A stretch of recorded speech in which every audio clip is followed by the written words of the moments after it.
everybody, this is Alan with Meet the Thriller Author.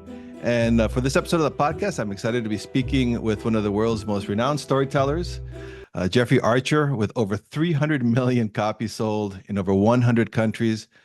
Jeffrey Archer is a literary legend who has captivated readers for decades. His latest novel, An Eye for an Eye, is the 7th installment in the William Warwick series, which was released on September 24th and promises to deliver another gripping twist and intricate storytelling that he's so famous for. And in addition of being an incredible writer, Jeffrey, of course, served in the UK Parliament, 5 years in the House of Commons, 30 years in the House of Lords. So he brings a lot of wealth of insider knowledge to his novels, which I think is why they're so exciting and fun to read. Jeffrey, thank you for joining us. I'm delighted, Alan. Yeah, such a great honor to talk to you. And so, Eye for an Eye, seventh book in the William Warwick series.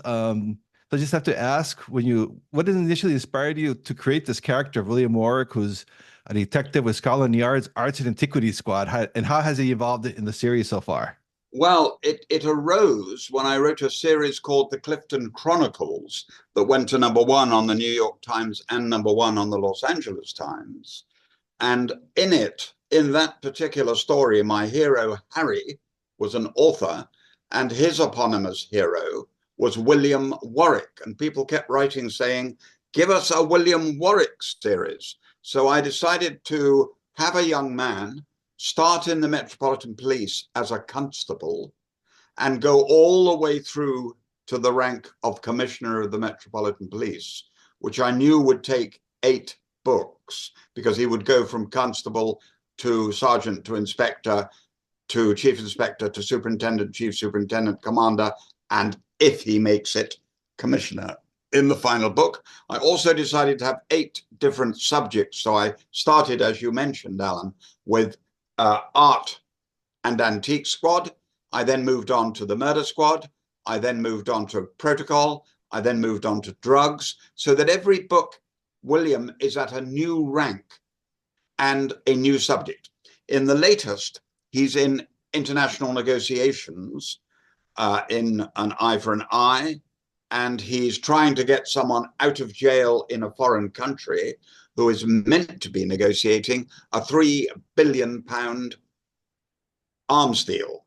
But the villains have got our hero into jail, and now William has to get it out. And worse, while he's in jail, Simon Hartley's mother is getting worried about her own personal finances because she's an old lady, and the villain Miles Faulkner moves in when he discovers that she's in possession of a handwritten copy of the Declaration of Independence by none other than Thomas Jefferson.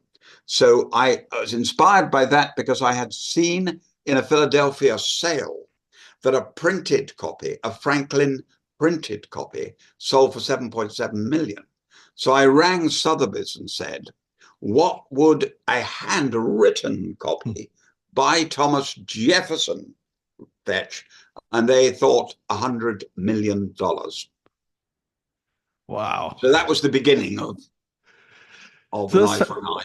So that's fascinating. So you start to get the ideas that you just pick up the phone and you call Sotheby's. And I know I read an article on People magazine, how you wanted to talk to an art forger. I believe his name was Billy Mumford. Yes. I have 2 outstanding researchers. One was formerly a detective sergeant in the Arts and Antique Squad, and one was head of the murder squad, Chief Superintendent Johnny Sutherland. But I rang Michelle and said, have you ever arrested a forger? And she said, I've arrested the best, Billy Mumford the best, and I put him in jail. But he's now out going straight. I said, I need to meet him. So she brought him round to the flat where I'm sitting talking to you now.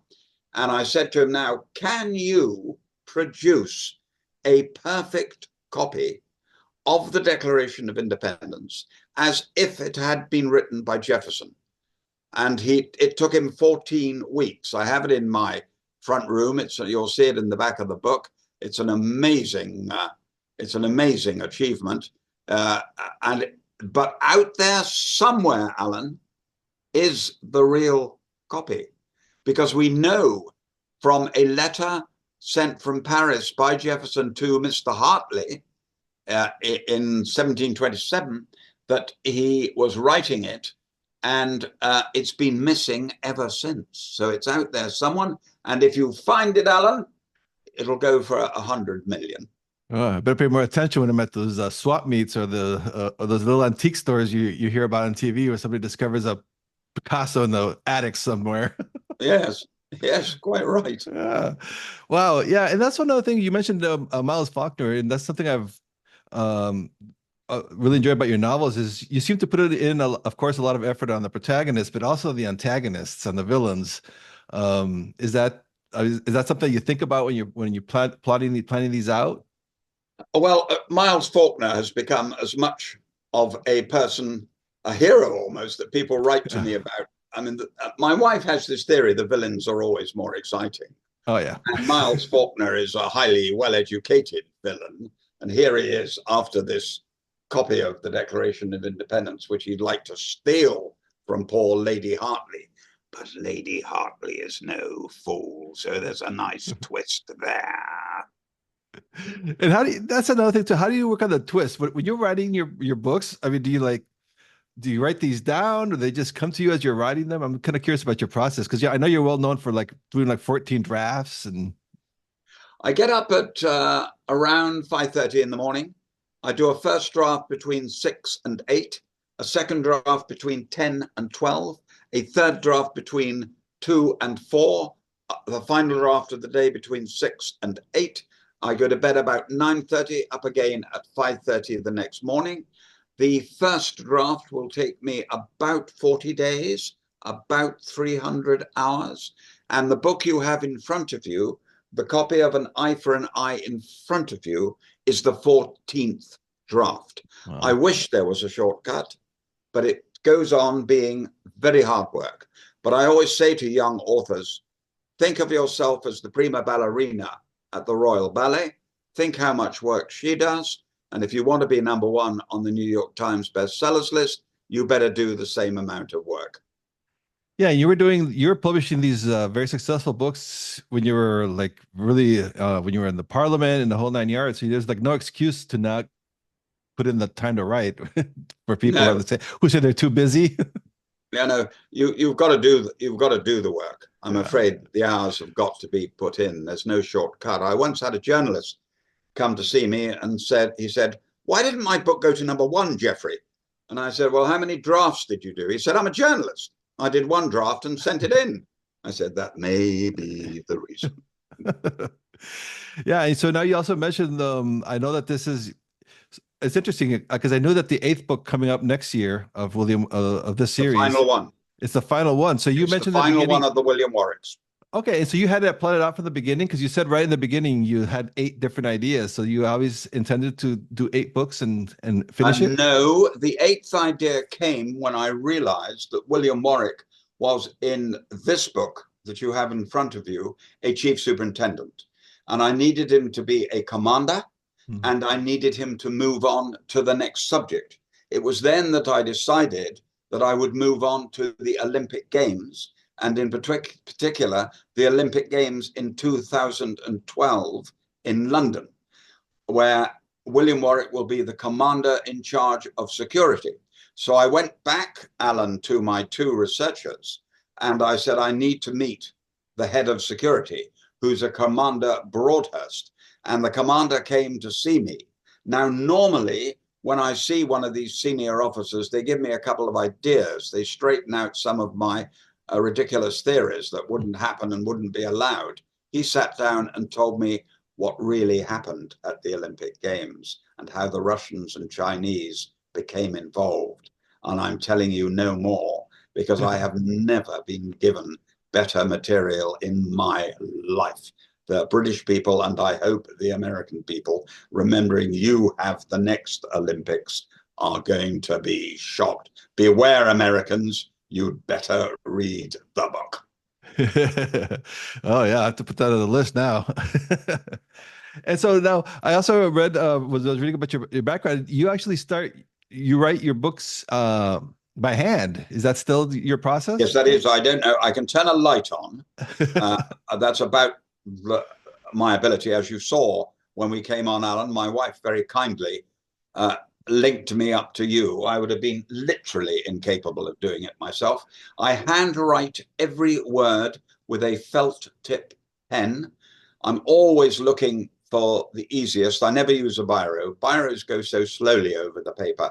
I have a felt tip pen made by Pilot. If you can find a better one, I'll change. But at the moment, that's the one I use. Well, it's working splendidly for you. 300 million copies sold. So Can't grumble. yeah. Yeah. And so I want to ask you too now, such success, I was kind of wondering, what do you think is a key to maintaining such widespread and long-lasting appeal with readers? Because, you know, writers can come and go, and you've been here for many decades. It's a very fair question, and I was actually debating it on an English television show earlier today, that John Grisham, Stephen King, John le Carre, Freddie Forsyth, and myself have lasted for 40 years. Whereas, as you point out, Alan, some authors get a couple of years, 2 or 3 books, and they literally disappear. One of the most successful authors 10 years ago, and I'm not going to mention her name, brought out a book that sold millions. Her latest book has just come in the bestsellers list at number 27. So you're quite right to span 40 years at that level. And the latest book, just to let you know, it came out on Tuesday. It's already had 600 reviews, and the public have given it 4.7. I haven't had 4.7 out of 5 since Cain and Abel. So you're quite right. Longevity is far more important than bringing off one big book. But I can't complain, because Cain and Abel changed my whole life. I mean, literally overnight, that book changed my whole life. And it's now on its 132nd reprint. Wow. Yeah, that's the classic. And then your first book was Not a Penny More, Not a Penny Less, right? That was your Correct. first novel? Okay. And Cain and Correct. Abel was the breakthrough one. But Cain and Abel's the breakthrough. The first one, Not a Penny More, Not a Penny Less, was turned down by 16 publishers. The 17th publisher published it. They printed 3,000 copies. They just about sold them.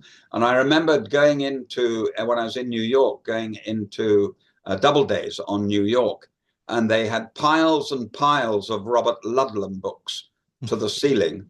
And I had to ask if they had a copy of Not, and they went in search of it, and they found it. So I swore when I left that shop, I swore I would outsell Ludlum if it killed me.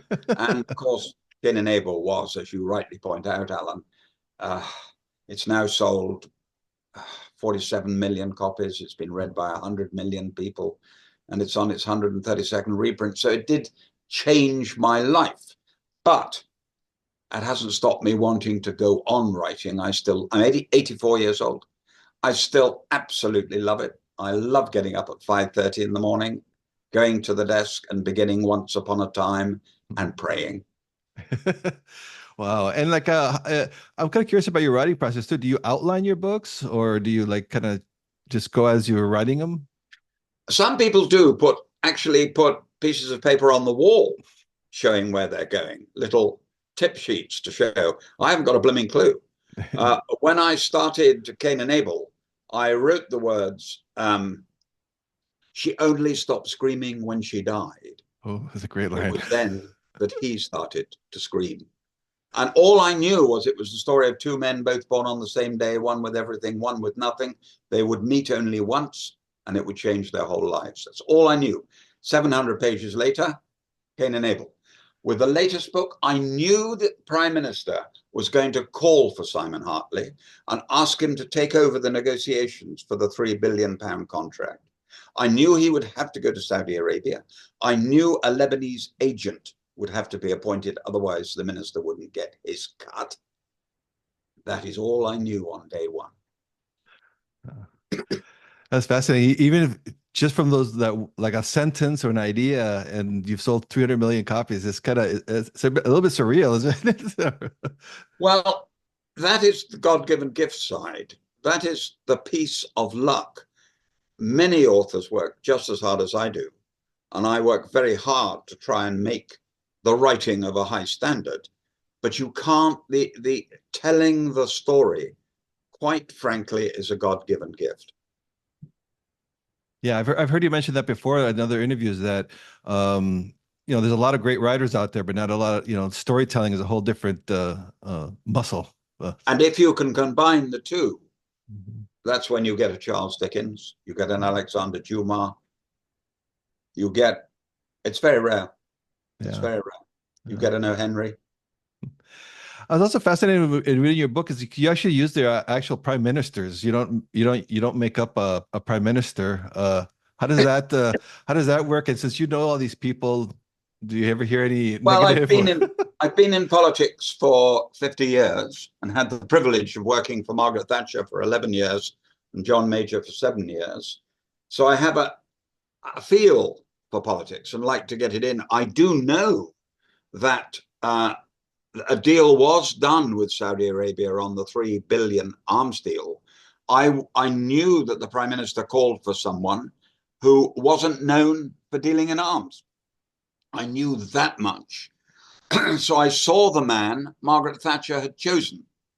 Fascinating multimillionaire, now billionaire. And he said, no one was more surprised than me, Jeffrey, when the Prime Minister called for me. But she said, you're the greatest negotiator in our country. Go and close the deal. And remember, we're up against the French. So off he went, which was fascinating, to say the least. So I sat and listened to him and what he did and the problems he faced. And I've tried to put it on paper. Yeah, that's something in reading An Eye for an Eye, like you've mentioned, there's the Thomas Jefferson, the Declaration of Independence, Saudi oil deals. There's an auction in New York. It's like a real fascinating uh, globetrotting thriller, but you keep it moving fast and it's always entertaining. Is that must be part of that storytelling skill that you've mentioned before? You mustn't bore the reader. Your purpose is to make them turn the page. If they don't want to turn the page, they'll either put it down or not continue. So yes, my purpose is to make you turn the page. And I love how your books and kind of like in a cliffhanger. I mean, it's a contained story, but the series arc kind of continues on. Um, and I've seen some of your reviews that people can't wait for the eighth book. So that's going to be a little pressure, but fun to see those kind of Well, comments. it's fascinating you say that. I had an incident today where a friend of mine purchased the latest copy, An Eye for an Eye, and said to a friend when they were having, oh my God, he said, I've left your present in the gallery where he works. I'll send it to you. And the friend said, you won't, I want it now. So the answer to your question is yes. The loyal fans, the ones who've been there from the beginning, the ones who believe in that, they can't wait. That's the tough thing, Alan. When you're writing a new book, you know they're waiting. And that puts even more pressure on you. And I think that's a challenge I really enjoy. And the fact, as I said earlier in the show, that An Eye for an Eye has now passed 600 reviews in 3 days and is at 4.7, that is thrilling for any author. Yeah, it doesn't get old. I don't know. You have 27 books out. It's always kind of a thrill when it first comes out, a little nerve-wracking. It's still a thrill, and publication day is still a big deal. But the honestly answer your question, I then sit much more in trepidation to find out what the public think. So if they'd thought this book was a 3.8 or a 3.9, I'd have been very depressed. It opened up at 4.7. It fell after 100 reviews to 4.6. And I thought that's it. It's going to settle at 4.6. And an hour and a half ago, it went back up to 4.7. So that's what an old fogey like me worries about. Publication day, that's fun. The book's out, that's fun. Seeing the cover, seeing the book, that's fun. But hearing what the public really think is deadly because they don't know you and they tell you the truth. Yeah, that's so fascinating. I know I've read quotes from James Patterson saying the same thing too, that basically the readers are the bosses and you're trying to please them, not, wow them or impress them with anything, just trying to give them a good story. So I think it speaks a lot to your style too, that you're very concerned about the reader, making sure that they're going to enjoy it, and Yes. you're worried about what their feedback is going to be. So that's awesome. Well, you're very aware that you mentioned earlier authors that disappear overnight having had a success. You're very aware. Why wouldn't it happen to you? I mean, I've written 41 books, including 92 short stories. Why wouldn't they say, we've had enough of you, Jeffrey? Good night. We like this new person. So an old fogey like me is always aware that they can be cast aside. Yep, absolutely, Alan. Yeah, you mentioned your short stories. You've written some diaries, prison diaries you wrote. What's the difference between writing a novel or like a short story? Do you approach it Short differently? story, you might tell me a short story. Everybody's had an incident in their life which is unique and fascinating. There's not a story in every one of us. That's drivel. And by that I mean there isn't a novel in every one of us. That's drivel. But I'll give you an example. I was in New Zealand quite recently, and an old man of 104 came up to see me. And of course, I was very respectful. And he said, I've had my letter from the Queen, my telegram, congratulating me on being 104 years ago. And I wanted to live to 104. And I said, why do you want to live to 104? And he said, well, my wife would then get a telegram, and we'd be able to put the two telegrams on the wall next to each other. I said, what a wonderful.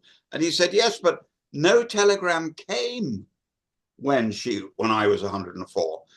So I rang up the palace and spoke to the major in charge of telegrams, and he asked for my name, and I told him. And he said, yes, you got your telegram 4 years ago, sir.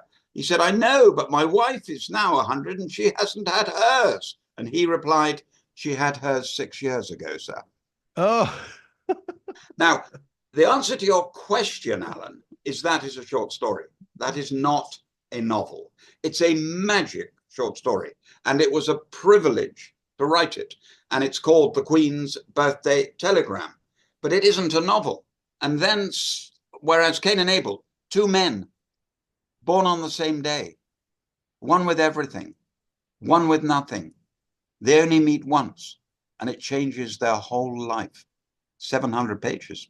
wow, 700 pages. Yeah, and you did those all by handwritten. How is that? That's amazing. Yes, well, we're not layabouts like you, Alan. Sorry, I don't mean to focus on that. It's just so amazing. I'm very impressed with that. It'd be great for the distractions because now in this world, so many distractions when you're trying to write. All this. Well, your presidential election, Yeah. because of my love of politics and my dear friend Bill Bradley, Senator Bradley of New Jersey, we were at Oxford together, and we discuss every other Sunday. We discuss the latest position. You couldn't write it. You could not write this stuff in a novel. No one would believe it. It's absolutely. How can a man who's said that immigrants eat people's pets and then says that one state is killing children when they're born, how can he even be in the race? We in Britain don't understand that. It's beyond understanding. But I'm told by the experts he might well win on November the 5th. If I wrote that in a novel, you'd laugh at me. Well, Trump said that he could shoot somebody in Times Square and nobody would care. Yes, So I'm starting to think he's right. yeah. I'm afraid that's a bit near the truth. Yeah. So yeah, it'll be fascinating. So that's fascinating that you're. What other people in the UK? Do they think we're crazy over here because of what's going on? Well, to be fair, it's quite hard to understand. When I was recently giving a lecture on a ship, which I was enjoying immensely, and then an American said to me, "How would you vote, Jeffrey, if you were an American?" And I said I would have voted for Nikki Haley in the first round, but Trump beat her. But had she won, I would have voted for Nikki Haley against Biden. And had Biden withdrawn, I would have voted for Nikki Haley against Kamala Harris. And because I thought she'd make an outstanding president of the United States, and perhaps it's time you had a woman president. But your candidate, Mr. Trump, President Trump, got nearly killed with a shot. If he had been killed, Biden would never have withdrawn. If he had been killed, Nikki Haley would have been the Republican candidate. And according to the polls, she'd have beaten Biden by 8 points. Wow. So history changed in that one shot, fascinatingly so. So people like myself are glued. I watched the vice presidential debate last week, absolutely fascinated, particularly by the Democratic vice presidential candidate asking J.D. Vance, do you believe Trump won the last election? And he said, I'm concentrating on the future. I told you that's all you needed to know, because Mr. Vance is a very remarkable man. I mean, from that, I've read the Hillbilly Elegy and truly admire it. Masterpiece of writing. And he clearly is a very clever man. But I still haven't got a clue who's going to win on November the 5th. As an Englishman looking from the outside, I wouldn't be surprised if Trump won.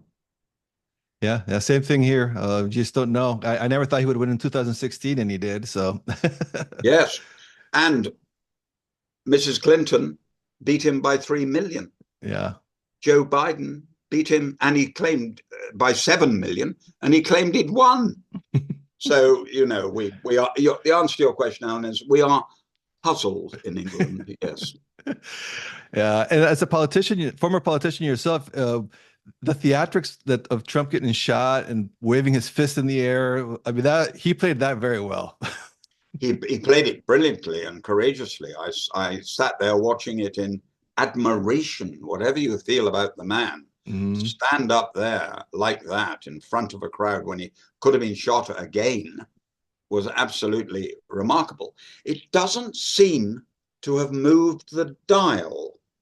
I read this morning's papers that Kamala Harris has gone into a 3.5% lead, and in 5 of the crucial 7 states, she's leading, and Trump is leading in 2 of them. So it's still clearly very close, and will depend on those 7 states. Yeah, it'll be interesting to see what happens. That's for sure. Yes. Yes. So before I let you go, I just wanted to ask you. So you're working on the 8th. The final book of the William Warwicks. So final book. Any sneak peeks, or is it all on the quiet right now? All I can tell you is that as commander in charge of the security at the Olympic Games, he discovers something that nobody knew about. If it had happened, the Olympic Games would have been cancelled. That is a fact. You say, how do you blend fact and fiction, Jeffrey? That is a fact.